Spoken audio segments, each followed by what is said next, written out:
सिलचर के अंबिकापट्टी क्षेत्र में नेताजी सुभाष फाउंडेशन के उद्योग से श्रद्धा व मर्यादा के साथ स्वाधीनता सेनानी नेताजी सुभाष चंद्र बोस की 129वां जन्मतिथि पालन किया गया। इस अवसर पर व्याघ्र ध्वज फहराया गया और परेड की सलामी भी ली गई। इस क्षेत्र में कई सांस्कृतिक कार्यक्रम भी आयोजित किए गए। नेताजी की याद में कई वक्ताओं ने उनकी जीवनादर्श तथा पहलुओं पर आलोकपात भी किया। इस संदर्भ में जानकारी देते हुए मिहिर नंदी ने विस्तारित तथ्य आम जनता के समक्ष उजागर किए। आज के এই শুভক্ষণে আমরা সবাই নেতাজি সুভাষ ফাউন্ডেশনের কার্যালয় প্রাঙ্গণে উপস্থিত।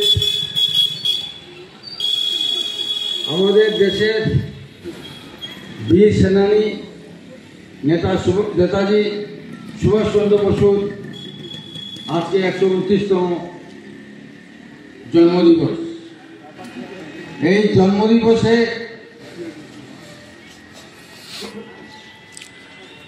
আমরা যারা এখানে উপস্থিত হয়েছি, আমি মনে করি আমরা সবাই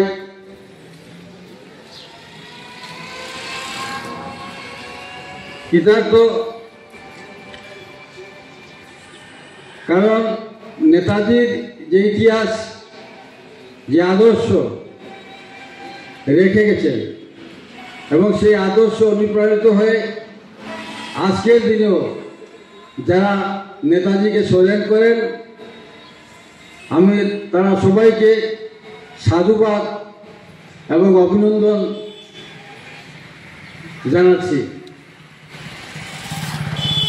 নেতাজি সম্বন্ধে বিশেষ কিছু আর বলার কি আছে? আমরা সবাই জানি যে নেতাজির যে সুদীর্ঘ ইতিহাস, সেই ইতিহাস কোনোভাবেই কোনো যুগেই মুছে ফেলার মতো নয়। তাই আজকের এই জন্মদিনে আমরা নেতাজিকে স্মরণ করার সাথে সাথে আমাদের মধ্যে নেতাজি চেতনা যাতে আরো বৃদ্ধি পায়, বিশেষভাবে আমাদের যে নতুন প্রজন্ম, স্কুল কলেজের ছাত্রছাত্রী, যুব সমাজ যারা আছে, তাদের মধ্যে নেতাজির চেতনা যাতে আমরা উজ্জীবিত করতে পারি, তার জন্য নেতাজি প্রেমী মানুষ যারা আমরা রয়েছি, আমরা যতটা কাজ করছি, কিন্তু আমি মনে করছি যে আমাদের আরো সচেষ্ট, আরো সক্রিয় হতে হবে। কারণ দুঃখের সঙ্গে বলতে হয়, আজকে যে যুব সমাজ, সেই যুব সমাজ নেতাজির যে আদর্শ, যে চিন্তাধারা, সেই চিন্তাধারার সঙ্গে অনেকেই যুক্ত নয়। তাই বিশেষভাবে আজকে এই নেতাজি সুভাষ ফাউন্ডেশনের প্রাঙ্গণে দাঁড়িয়ে আমি বলবো যে নেতাজি সুভাষ ফাউন্ডেশনের যিনি আমাদের সভাপতি রয়েছেন, আমার দাদা নিহাররঞ্জন পাল, উনার যে তৎপরতা আপনারা অনেকেই হয়তো জানেন না। উনি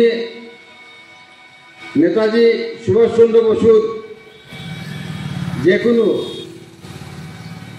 অনুষ্ঠানে বা কাজের জন্য যারা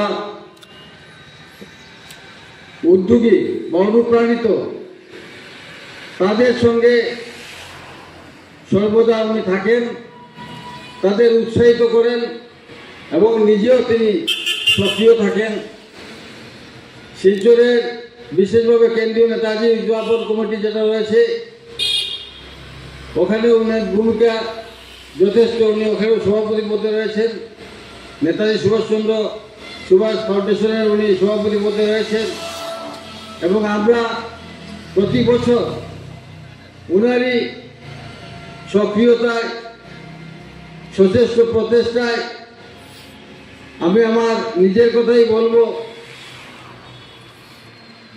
যে সবসময় ওদের কাছ থেকে অনুপ্রেরণা আমি পাই এবং নেতাজির কাজ করে যাওয়ার জন্য উনি সবসময় উৎসাহিত করেন এবং সার্বিকভাবে যখন যেভাবে প্রয়োজন হয় সহযোগিতা উনি সহযোগিতার হাত বাড়িয়ে দেন। তাই আজকের দিনে যদিও উনি অসুস্থ, আমি ওনার দীর্ঘায়ু কামনা করছি, যাতে ওনার অনুপ্রেরণায় আমরা সবসময় নেতাজির কাজ নিয়ে লিপ্ত থাকতে পারি এবং